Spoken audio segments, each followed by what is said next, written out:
Vamos abrir nossas Bíblias em Marcos capítulo 8, por favor.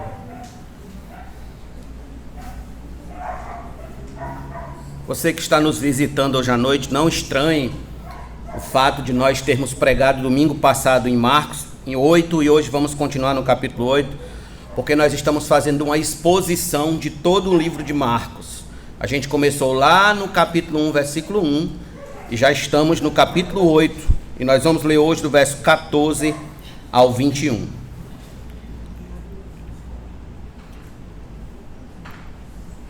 Ora, os discípulos se esqueceram de levar pão, e no barco não tinham senão um só. Jesus os preveniu, dizendo: fiquem atentos e tomem cuidado com o fermento dos fariseus e com o fermento de Herodes. Eles começaram a discutir entre si, dizendo: ele diz isso porque não temos pão. Jesus percebeu isso e perguntou: por que vocês estão discutindo sobre o fato de não terem pão? Vocês ainda não percebem nem compreendem? Têm o coração endurecido? Tendo olhos, não veem? E tendo ouvidos, não ouvem? Não se lembram de quando partiu os 5 pães para os 5.000, quantos cestos cheios de pedaços vocês recolheram? Eles responderam: 12. E de quando partiu os 7 pães para os 4.000, quantos cestos cheios de pedaços vocês recolheram? Responderam: 7. Ao que Jesus lhes disse: vocês ainda não compreendem? Vamos orar? Querido Deus, nós te damos graça pela primeira parte desse culto, onde tivemos o privilégio, a oportunidade de cantar a Ti, de ofertar na Tua casa, de Te adorar, ó Deus, na beleza da Tua santidade, apesar das nossas imperfeições. O Senhor tem sido bondoso conosco. O Senhor sabe que nós somos pó e somos carentes da Tua misericórdia. E é por essa razão que nesse instante te pedimos que o Senhor fale aos nossos corações. Fala ao meu, fala ao coração dos meus irmãos, Senhor, que estão aqui, para que saiamos daqui edificados pela Tua palavra. Não queremos ouvir outra voz, Senhor, senão a Tua. Que o nosso coração hoje à noite seja alcançado pela Tua palavra. Em nome de Jesus nós te agradecemos e todos nós digamos amém. Permita-me recapitular o que eu falei no domingo passado, para que os irmãos se situem do que eu vou falar hoje. No texto passado, nós vimos que os fariseus vieram até Jesus pedindo um sinal. E o pedido deles tinha mais a ver com incredulidade do coração deles do que mesmo com fé. Eles não vieram pedir um sinal porque eles queriam aumentar a fé. Eles vieram pedir um sinal porque eles eram incrédulos, ímpios, gente sem fé, gente descrente. Nosso Senhor, de pronto, nega o sinal. Diz que para aquela geração não haverá sinal algum. Nós fomos até Mateus, e lá em Mateus a gente viu que ele disse, completando o quadro, Mateus disse que o único sinal o qual Jesus citou seria o sinal de Jonas. Jonas, como nós falamos, era o sinal para os ninivitas. Jonas era o sinal, assim como Jesus era o sinal para este mundo. Pessoa que traria a mensagem de salvação, o Salvador dos homens, Jesus. Jesus era o sinal. Mas Jesus, ele não atende, de acordo com Marcos aqui, o pedido feito pelos fariseus, porque também foi um pedido feito com arrogância, com soberba, com espírito altivo, com rebeldia, deixando claro para nós que Deus dá graça aos humildes, mas rejeita os soberbos. Ele não atende a soberbo, a gente soberba, a gente arrogante, e a gente viu assim que ele não atendeu aos fariseus. No texto que a gente acabou de ler, o assunto dos fariseus ainda está fresquinho na mente de Cristo. Passado aquele episódio lá em Dalmanuta, nosso Senhor aproveitou o ensejo para alertar aos discípulos sobre o perigo dos fariseus. Marcos introduz o assunto falando sobre o fato deles não terem levado pão na travessia de volta. Você pode conferir isso no versículo número 14. Eles tinham apenas um pão para todos os que estavam no barco. Pois bem, como grande mestre que é, nosso Senhor, ele toma desse fato para fazer aos discípulos um chamado muito especial. Que chamado é esse, pastor? Um chamado ao discernimento espiritual. Ensinando, obviamente, que nem só de pão viverá o homem, mas de toda a palavra que sai da boca de Deus. O que significa discernimento espiritual? Anote isso. É a capacidade, mediante o conhecimento que você tem de Deus, de seus atributos, de suas obras, para julgar se o que você faz, se o que você fala, se o que você ouve ou vê, condiz com a vontade de Deus ou não. Eu vou repetir isso aqui. Discernimento espiritual é a capacidade, mediante o conhecimento que você tem de Deus, por meio da Escritura, óbvio, para analisar, julgar se tudo que você ouve, ou vê, ou faz, condiz com a vontade de Deus ou não. Esse texto, ele tem por propósito mostrar que o cristão é alguém, acima de tudo, que precisa ser capaz de julgar corretamente todas as coisas conforme a vontade de Deus revelada na palavra. Que o cristão é alguém que deve ter discernimento espiritual. Discernimento espiritual, e eu diria maduro. Maduro. Então nosso Senhor começa dizendo o seguinte. Venha comigo no versículo 15. Jesus os preveniu dizendo, pare aí. Marcos introduz as palavras de Cristo dizendo que isso é uma prevenção, ou seja, é algo para o qual eles devem estar preparados para lidar corretamente.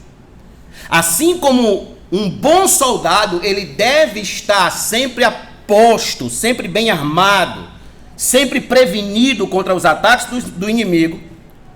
Os discípulos de nosso Senhor devem também estar preparados espiritualmente contra os ataques dos inimigos da fé. Era uma questão de prevenção. Então ele segue. Fiquem atentos e tomem cuidado. Alguma outra tradução diz, guardai-vos. Percebam as palavras de alerta aqui, de advertência, a fim de que eles não caiam no sono. Não relaxe, não abaixe as armas, mas que fiquem espertos, vigilantes, fiquem atentos e tomem cuidado. Irmãos, a vida cristã, de um modo geral, ela sempre foi e sempre será um desafio de vigilância, de cuidado, de atenção contra os ataques do inimigo de nossas almas, quer seja na nossa mente, quer seja nas nossas emoções, quer seja na estrutura doutrinária da Igreja de Cristo, e por aí se vai.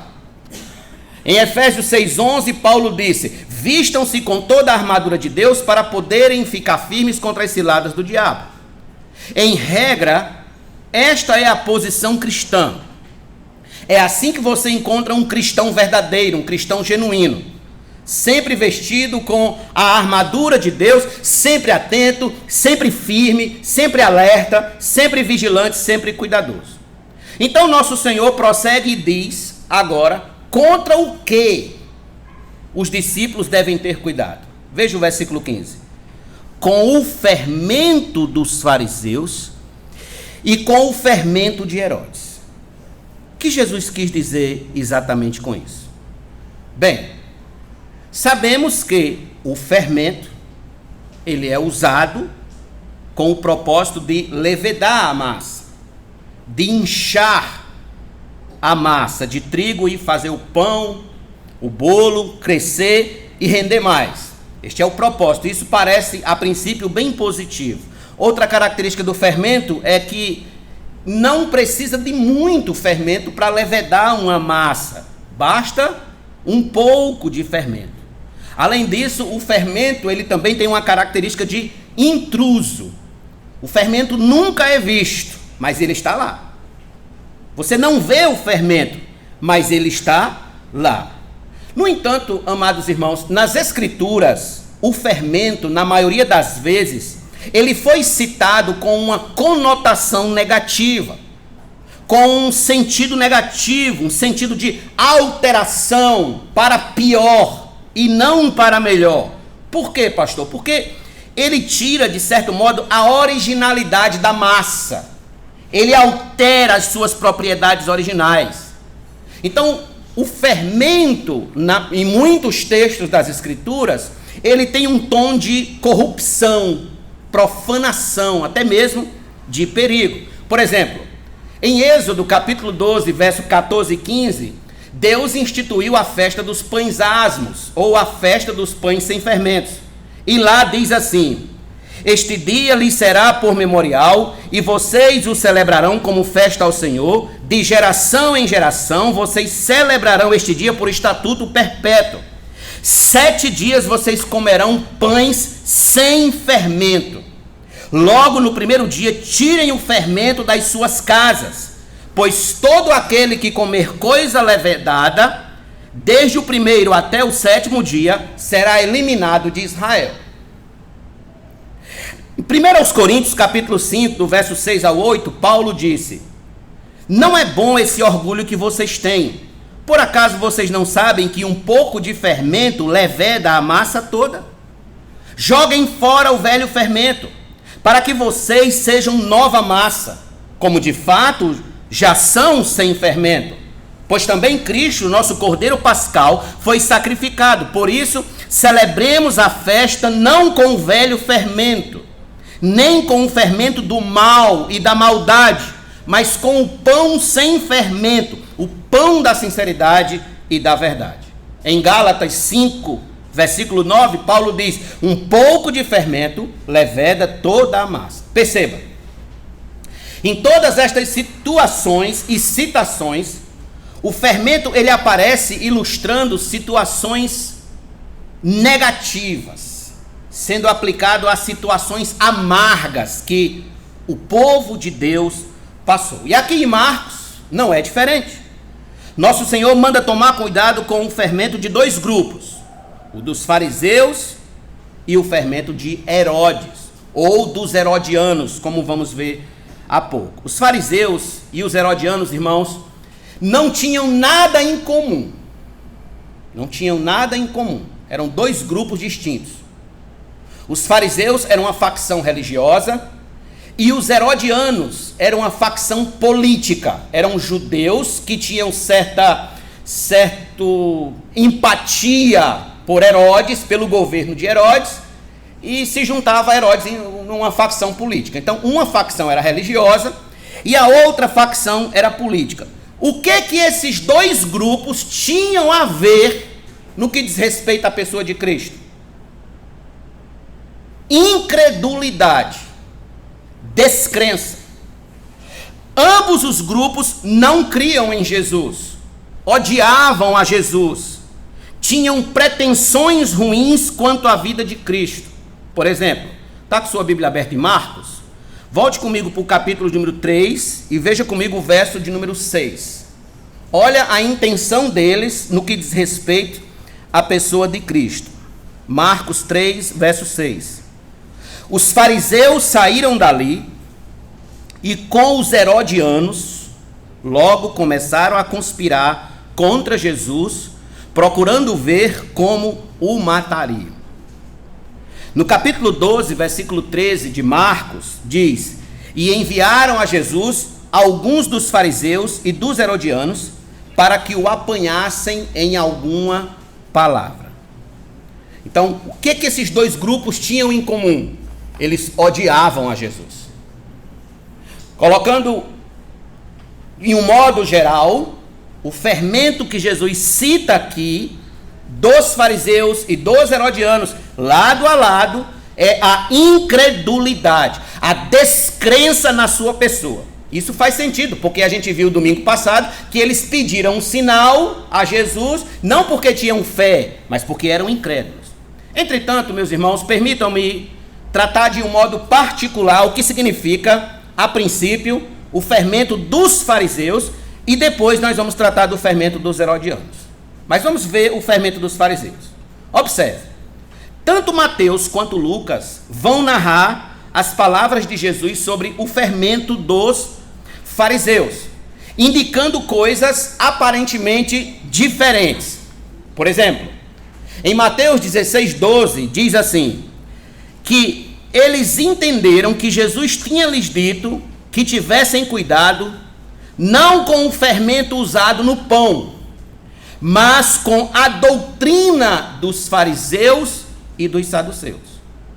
Em Lucas, capítulo 12, versículo 1, o fermento dos fariseus já é tratado como hipocrisia, quando Jesus diz, cuidado com o fermento dos fariseus, que é a hipocrisia. Eita, pastor, então a Bíblia está em contradição, porque em Mateus diz uma coisa e em Lucas diz outra? Não! Os autores estão apenas mostrando os dois lados da mesma moeda. Por quê? Porque o que fazia dos fariseus hipócritas era exatamente o ensino deles. Eles ensinavam, mas não praticavam. Então, eles eram hipócritas por causa do ensino. Portanto, o fermento perigoso dos fariseus, de um modo particular, era a doutrina deles. A doutrina deles se mostrava muito piedosa, mas na verdade estava cheia de erros, de corrupção, de enganos, de legalismos. Era uma doutrina que parecia ser de Deus, mas era do diabo. Porque, preste atenção, a heresia, ela é como um fermento. Ela não aparece. Ela vem escondida, embutida em mensagens agradáveis aos ouvidos, doces para a alma, palatáveis ao nosso coração caído. A heresia nunca vem com termos expressos de condenação. Não.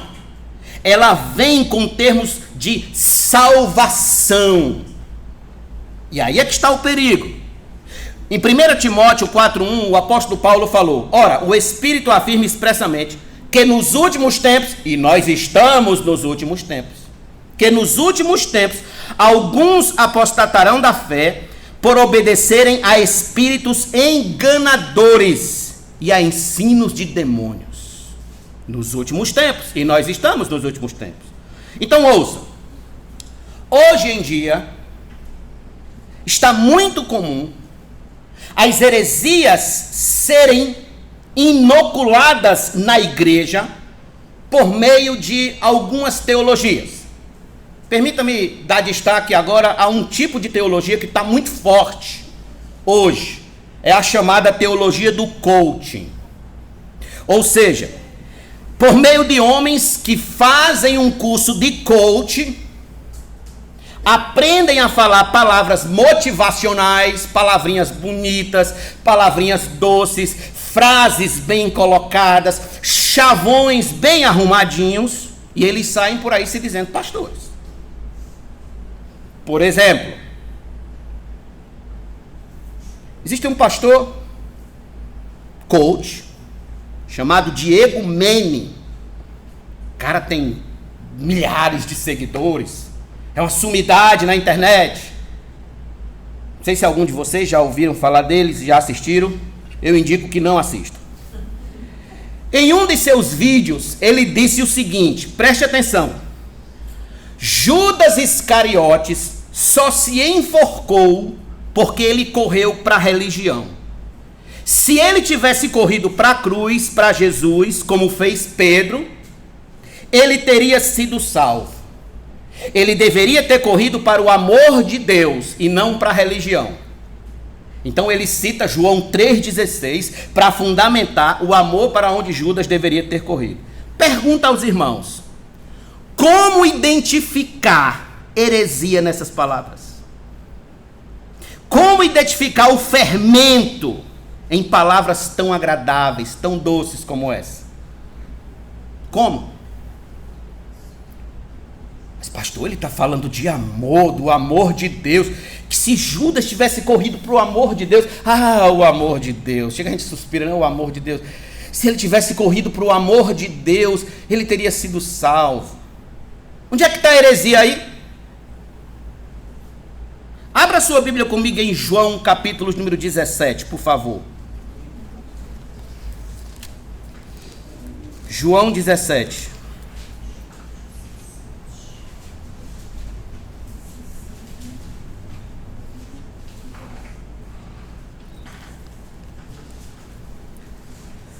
Oração sacerdotal, versículo 12. Quando eu estava com eles, falando dos discípulos, guardava-os no teu nome, porque no teu nome que me deste, eu os protegi e nenhum deles se perdeu, exceto o filho da perdição. Olha como Judas já estava caracterizado na oração de Cristo, como o filho da perdição. Ele já estava carimbado com isso.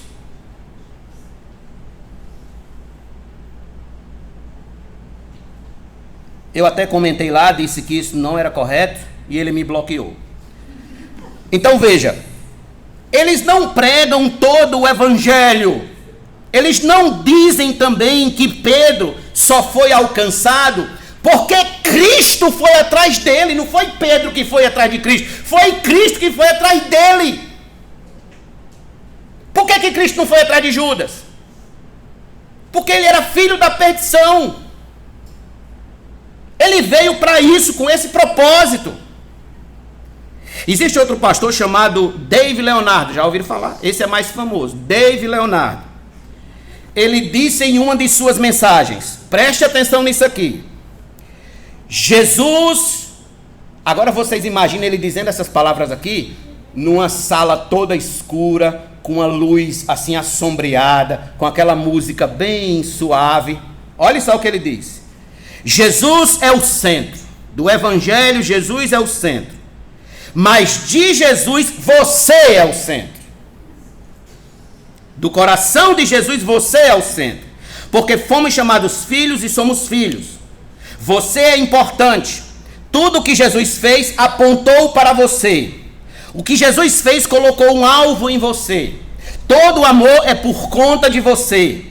O sacrifício é por sua culpa, a cruz é por conta de você, o sangue é por conta de você, o amor é por conta de você. Nós estamos no meio desse furacão de amor. Você é importante. Se qualquer história, qualquer legado, qualquer palavra contra você menosprezou, colocou para baixo, eu digo em nome de Jesus para você: você é a pessoa mais importante da terra. Fecha aspas. Pergunta: como identificar fermento nessa fala? Como identificar heresia? Como identificar engano em palavras tão amáveis? Simples. João 4,34. Jesus lhes declarou: a minha comida consiste em fazer a vontade daquele que me enviou e realizar a sua obra.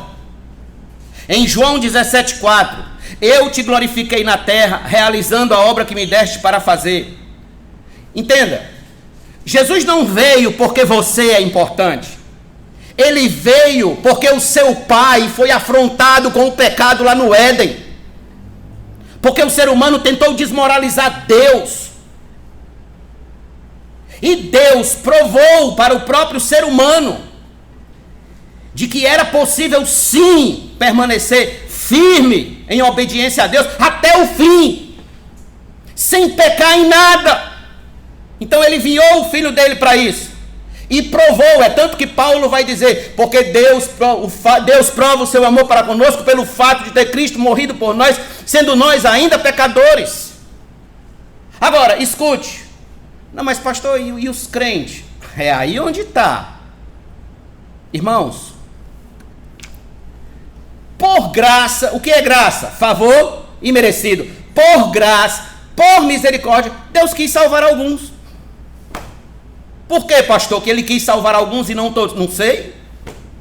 Eu só sei que está escrito que por graça, por misericórdia, ele quis salvar alguns. E isso, mais uma vez, mostra que quem é importante é ele, e não nós. E não nós. Deus ama de modo deliberado. Não existe nada em nós que nos recomende a um amor o qual Deus não sabe mais viver sem ele. Não existe. Não existe.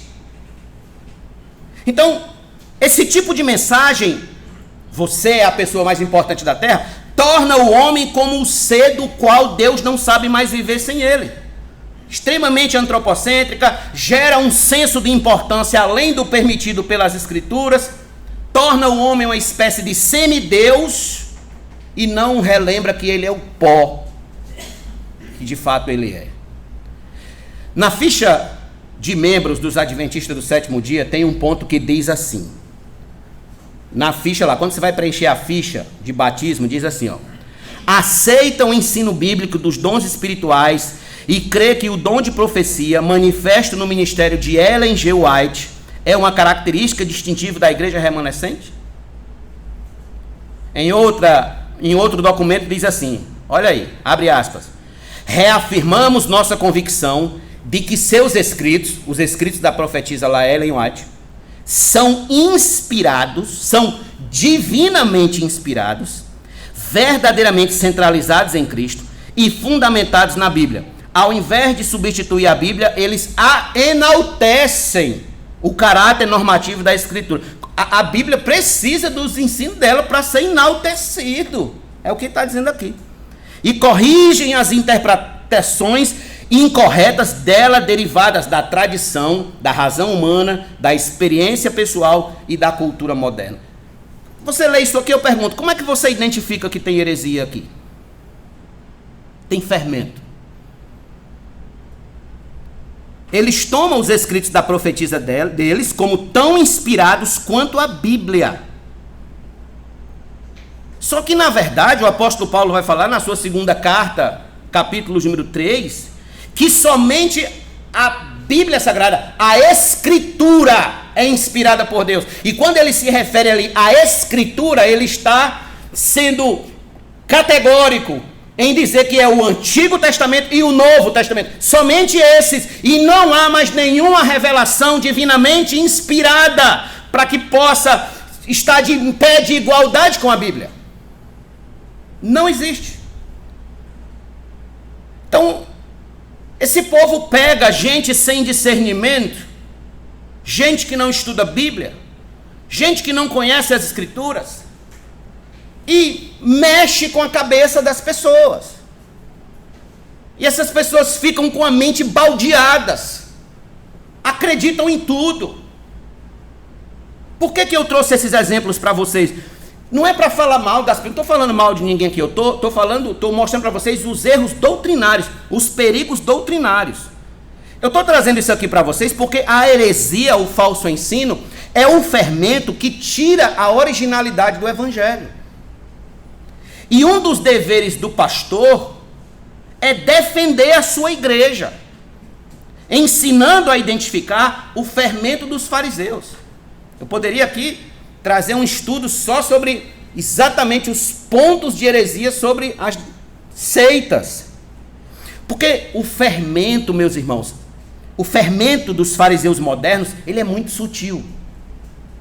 Vem nas músicas, nos filmes, nas séries, nos podcasts, nos livros, nos vídeos motivacionais que você recebe pela manhã. Se um crente não tiver o devido discernimento, ele cai nessas armadilhas. E ele passa então a acreditar em fábulas. Fábulas. Judas, lá em sua carta, Judas, ao pé do Apocalipse, ele disse que esses falsos pastores agem como rochas submersas. Sabe o iceberg? Lembra do iceberg que afundou o Titanic lá? O que o iceberg é para cima, ele é muito maior para baixo. O que está abaixo da água é muito maior, muito mais perigoso. Assim são esses falsos pastores. O apóstolo Paulo diz que devemos ser cuidadosos para que não mais sejamos como crianças, arrastados pelas ondas e levados de um lado para o outro por qualquer vento de doutrina, pela artimanha das pessoas, pela astúcia. Olha como ele termina: com que induzem ao erro. Efésios 4:14. Daí a importância de estarmos nos cultos de ensino. Daí a importância de estarmos na EBD. Daí a importância de estudar a confissão de fé da igreja. Está aí no boletim. Se você puxar todos os nossos boletins até hoje, a gente já tem quase a confissão completa. Daí a importância de estudar corretamente as escrituras, analisar as interpretações à luz da canonicidade, historicidade e universalidade dos ensinos da igreja. A importância de estudar doutrina bíblica sólida. Doutrina bíblica sólida.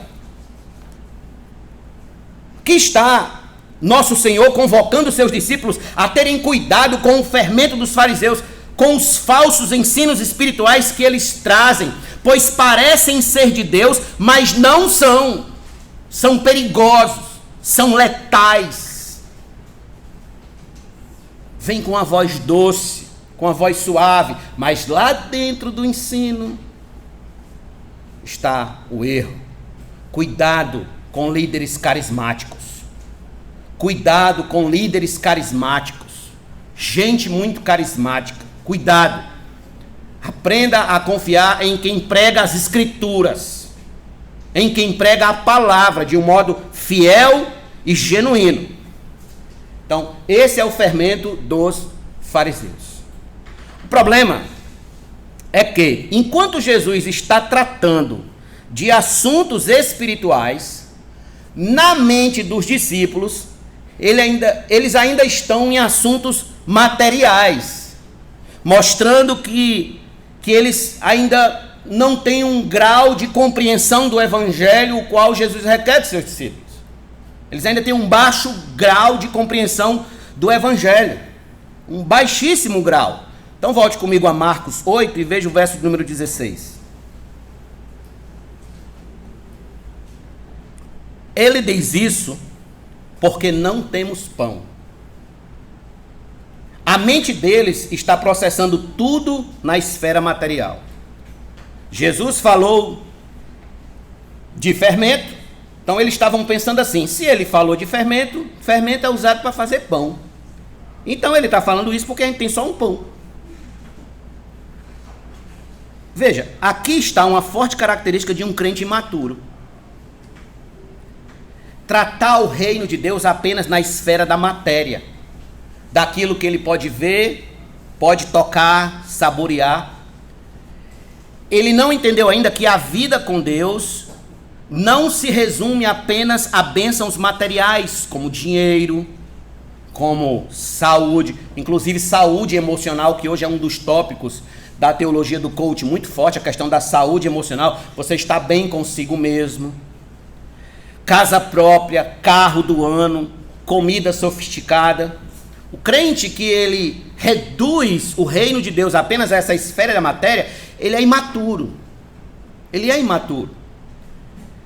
Entretanto, Jesus, quando percebe que eles estão reduzindo a perspectiva do reino apenas à matéria, interpretando tudo de maneira equivocada, Jesus vai fazer a eles 7 perguntas para mostrar que a advertência do fermento não tem nada a ver com quantidade de pão. mas com perigos espirituais. Vamos ler comigo aqui do verso 17 ao 21 e vamos contar. Jesus percebeu isso, percebeu que eles ainda estavam numa esfera material da vida e perguntou. Primeira pergunta: por que vocês estão discutindo sobre o fato de não terem pão? Segunda pergunta: por que vocês ainda não percebem nem compreendem? Terceira pergunta: tem o coração endurecido? Quarta pergunta: tendo olhos não veem? Quinta pergunta: e tendo ouvidos não ouvem? Sexta: não se lembram de quando partiu os 5 pães para os 5.000, quantos cestos cheios de pedaços vocês recolheram? Eles responderam 12. Verso 20. Sexta pergunta, aqui. De quando partiu os 7 pães para os 4.000, quantos cestos cheios de pedaços vocês recolheram? Responderam 7. Ao que Jesus lhe disse, sétima pergunta: vocês ainda não compreendem? 7 perguntas. Essas 7 perguntas, entendam, ela não se refere à falta de fé da parte deles, mas uma fé imatura, uma fé infantil. Talvez até aqui eles tenham visto Cristo como se esperava o Messias naquela época. Esperava-se um Messias militar que fosse tirar Israel do jugo dos romanos e não como o filho de Deus. Aliás, irmãos, é aqui onde entra o fermento de Herodes. Já vimos o fermento dos fariseus, agora vamos ver o fermento de Herodes. Porque Herodes via tudo aquilo que estava acontecendo na Galileia, no que diz respeito a Jesus, apenas como política. Ou seja, considerando tudo apenas na esfera material e não espiritual. A descrença de Herodes e dos herodianos nascia exatamente de uma compreensão errada, equivocada, de quem era Jesus. Da mesma sorte, os discípulos, expressando esse fermento por meio de uma compreensão materialista, estavam tratando apenas de pão, quando Jesus estava num pensamento muito mais elevado que o deles. Quando Jesus falava de valores espirituais, eles estavam focados em valores deste mundo, como o pão literal. Isso, obviamente, como a gente percebeu, devia ser corrigido. E a preocupação de Cristo era com o quê? Com a imaturidade espiritual deles, com o risco que eles estavam correndo de serem enredados pelo engano dos fariseus e pela descrença dos herodianos, não com quantidade de pão. Irmãos, cristãos que têm uma baixa compreensão de quem é Jesus, terá um baixo discernimento espiritual. E logo, logo, a sua fé estará prejudicada. Porque ele entende que Jesus existe só para atender às suas necessidades materiais. Então, se o carro quebra na BR de madrugada, é porque Jesus não foi bom com ele. Se é demitido do emprego, é porque Jesus não foi bom com ele. Se falta comida na despensa dele, é porque Jesus não foi bom com ele. Se recebe um diagnóstico médico delicado, é porque Jesus não foi bom com ele. Se está cheio de problemas no casamento, é porque Jesus não foi bom com ele ou com ela. O que significa isso? Uma perspectiva apenas material da coisa. O fermento dos herodianos. O fermento dos herodianos. Cristãos que têm uma baixa compreensão de quem é Jesus. E como é que a gente corrige isso? A gente corrige isso entendendo quem ele é. O que ele veio fazer aqui. Que reino ele já estabeleceu. Então, em João 18:36, ele disse: porque o meu reino não é deste mundo. Olha o nível. Ele está declarando que sua preocupação primordial não repousa nos valores deste mundo, mas nos valores celestiais. Nosso Senhor está dizendo que o seu reino é espiritual. Não é daqui, é do céu. Está muito mais elevado do que os reinos deste mundo. Suas riquezas estão nos lugares celestiais. Suas bênçãos são espirituais em Deus. E era isso que os discípulos precisavam compreender. Que mais importante que os valores deste mundo são os valores espirituais. Que o pão deste mundo, ele é passageiro. Ele é um pão que se acaba, mas o pão do céu, que é o próprio Cristo, é eterno. É para sempre. Aqui está a razão, porque as grandes mentes desse mundo nunca conseguiram compreender o nosso Senhor. Aqui está a razão porque Nietzsche, Karl Marx, Engels e tantos outros não compreenderam quem era Jesus. Por que eles não conseguiram compreender? Porque eles pensavam apenas em categorias materiais e não espirituais.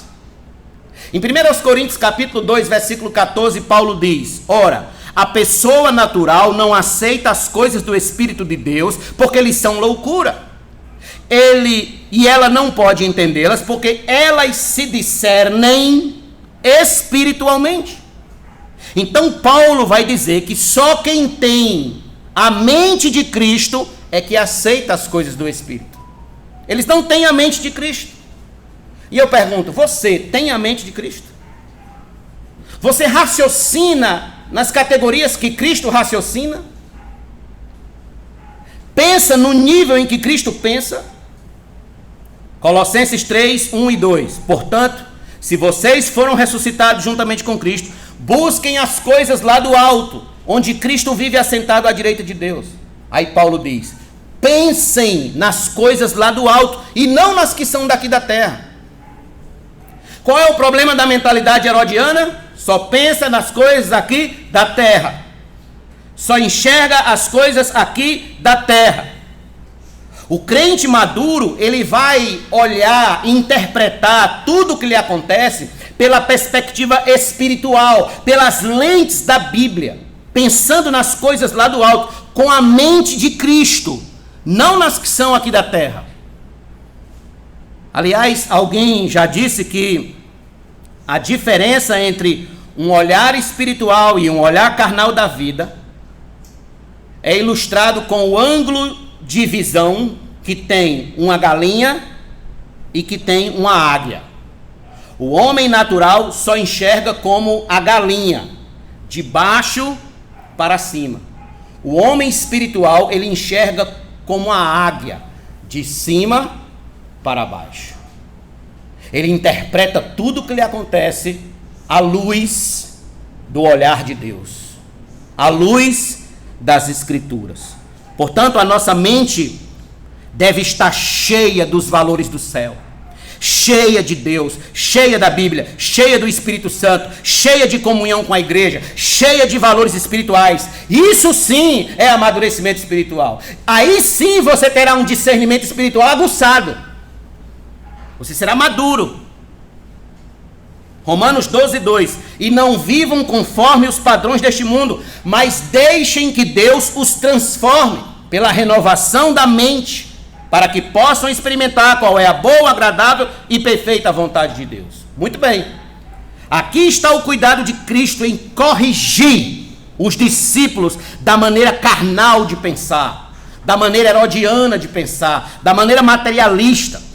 Eles ainda estavam pensando como pessoas naturais, quando deviam estar tendo um discernimento espiritual. Continuando. Das 7 perguntas que Jesus faz, eles devem responder pelo menos 2. Quais são? Volte comigo a Marcos 8, veja o verso de número 18, parte B, e o verso de número 20, até o 20. Não se lembram, já no finalzinho do versículo, não se lembram de quando partiu os 5 pães para os 5.000? Quantos cestos cheios de pedaços vocês recolheram? Eles responderam, 12. E de quando partiu os 7 pães para os 4.000? Quantos cestos cheios de pedaços vocês recolheram? Responderam, 7. Irmãos, Jesus é um grande mestre. Ele é um mestre maravilhoso. Jesus está argumentando aqui, nesse nível. Os discípulos estão entendendo aqui, nesse nível. Jesus, para fazer eles entenderem o que ele está dizendo, Jesus desce até o nível deles, para poder alçá-los até o nível de Cristo. Jesus não estava falando de pão, Jesus estava falando dos perigos espirituais no ensino dos fariseus e na descrença dos herodianos. Então Jesus os relembra o que ele fez com apenas poucos pães em ações sobrenaturais, em atos espirituais e sobrenaturais. No primeiro milagre, 12 cestos. No segundo milagre, 7 cestos. E eu expliquei a vocês que nesse último milagre, inclusive, o cesto não era esse cesto que nós temos ali na entrada do Quilo do Amor. Era um cesto que cabia uma pessoa dentro. Um cesto muito maior. Então Jesus no versículo 21 diz: vocês ainda não compreendem? Em outras palavras, é como se Jesus estivesse dizendo: olhem para as 2 multiplicações de pães. Vocês acham mesmo que a minha preocupação é com a quantidade de pão? Vocês ainda não compreendem que aquele que trouxe o maná para Israel lá no deserto está aqui com vocês? Que multiplicou pães?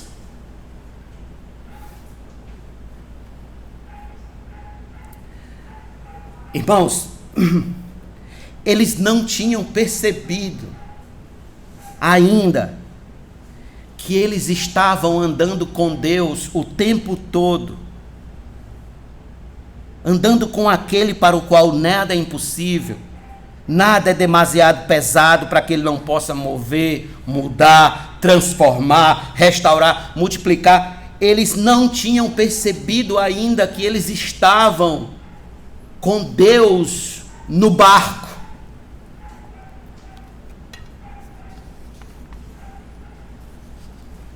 Então, a fim de que eles saíssem dessa imaturidade, nosso Senhor os faz olhar para o que ele mesmo fez recentemente, de um modo absolutamente sobrenatural com os pães. Que milagres que apenas Deus fez no Antigo Testamento estão acontecendo agora ante seus olhos, pelas mãos de Cristo. Um cristão maduro é alguém que sabe que anda com Deus. O que é um cristão maduro? Um cristão maduro é alguém que sabe que anda com Deus, que está com Deus 24 horas por dia, que o Senhor não o deixa um só minuto sozinho, não o deixa um só segundo, que tudo que o crente faz ou deixa de fazer, o Senhor está presente. Sabe por que você é tão ansioso, tão ansiosa, tão preocupado e tão preocupada? Tão medroso, tão medrosa? Porque você esquece de quem está com você 24 horas do dia. Porque você esquece de quem lhe acompanha quando você acorda, quando você vai almoçar, quando você vai para o banho, quando você está fazendo qualquer outra coisa, na faculdade, no trabalho, seja lá onde for. Você esquece quem está ao seu lado, quem está lhe acompanhando às 24 horas do dia. Que sempre ele está lá, como um pai amoroso, cuidador, orientador, bondoso, benigno, cheio de graça e de misericórdia. Como pai, eu tenho minhas limitações. Como pai, eu não posso estar com meu filho o tempo todo. Mas Deus, como pai, não tem limitações. Deus, como pai, sempre está com cada um de seus filhos, sem os deixar um só minuto de tempo. Me diga qual foi o segundo de tempo que Deus não lhe acompanhou. Me mostre. Jesus nos ensina essa grande lição prática aqui. É que quando você estiver numa situação de dificuldade, de escassez, de problemas, só tem um pão, lembre do que Deus já fez por você até aqui. Quantos cestos sobraram? 12. E no segundo milagre, 7. Lembre do que Deus já fez por você até aqui. Lembre das grandes lutas que você já passou e como Deus lhe fez vencer cada uma delas para a glória de seu nome. Que Ele estava lá, ao seu lado, ombro a ombro, lhe fazendo caminhar, lhe fazendo avançar. O cristão é alguém que usa a memória. O cristão é alguém que conta as bênçãos, como nós cantamos aqui, e se vê surpreso do quanto Deus já fez. Do quanto Deus já fez. Ele lembra que Deus está com ele o tempo todo. Isso é discernimento espiritual. É saber que, como filhos de Deus, Ele jamais nos abandona. Jamais nos deixa sozinho. Ainda que eu ande pelo vale da sombra da morte, não temerei mal algum, porque Tu estás comigo. Salmo 4, versículo 8. Em paz me deito e logo pego no sono, porque só Tu, Senhor, me fazes repousar em segurança. Salmo 28, versos 7 a 9. O Senhor é a minha força e o meu escudo. Nele o meu coração confia. Nele fui socorrido. Por isso o meu coração exulta. E com o meu cântico o louvarei. O Senhor é a força do seu povo. O refúgio o refúgio salvador do seu ungido. Salva o teu povo e abençoa a tua herança. O Senhor é o pastor do seu povo e exalta-o para sempre. Salmo 91, versículo 1 e 2. Aquele que habita no esconderijo do Altíssimo e descansa à sombra do Onipotente, diz ao Senhor: Tu és o meu refúgio e a minha fortaleza, o meu Deus em quem confio. E no Salmo 139, 7 diz: Para onde me ausentarei do teu espírito? Para onde fugirei da tua face? Escute, meu amigo, tente fugir da face de Deus, tente fugir do Espírito de Deus, e você não vai conseguir. É você correndo e Deus lhe alcançando, Deus lhe buscando, Deus chegando até você. Lembre do que Deus já fez. Pergunto: você confia em Cristo? Confia que Ele está com você 24 horas do dia? Confia que Ele trouxe você até aqui? E confia que Ele levará de volta até a sua casa? Você confia que não importa a quantidade de pão que você tenha, Deus vai estar com você do mesmo jeito? É como disse o Dr. Martin Lloyd Jones: esta é a coisa fundamental, a mais séria de todas, que estamos sempre na presença de Deus. Sempre na presença de Deus. Sempre. Na última estrofe do hino 329, cantamos assim: seja teu conflito fraco ou forte cá, não te desanimes, Deus por cima está. Seu divino auxílio minorando o mal, te dará consolo e paz celestial. Consolo e paz celestial. Os discípulos precisavam entender isso de uma vez por todas, que Deus, que Cristo Jesus, estava com eles, minorando o mal com seu divino auxílio. Compreender isso traz consolo e paz celestial. Permita-me concluir essa mensagem dizendo a vocês, irmãos, como é urgente, como é grande a necessidade de cristãos maduros para discernir a vontade de Deus para as suas vidas e seus ministérios. O perigo de uma vida espiritual falida não está na escassez de pão, num diagnóstico ruim, em dias ruins, na demissão de um emprego. Não. Uma vida espiritual falida está na compreensão errada de quem é Jesus e do modo como Ele cuida do seu povo. Portanto, tenha cuidado. A mensagem de hoje é pura advertência. Tenha cuidado com o que você ouve acerca de Jesus, com o que você vê, porque pode haver fermento que de pouquinho em pouquinho matará a sua alma. Cuidado com o fermento dos fariseus, que é o falso ensino. Cuidado com o fermento de Herodes, que é a incredulidade. Olhe para Cristo e viva. E viva. Feche seus olhos, vamos orar.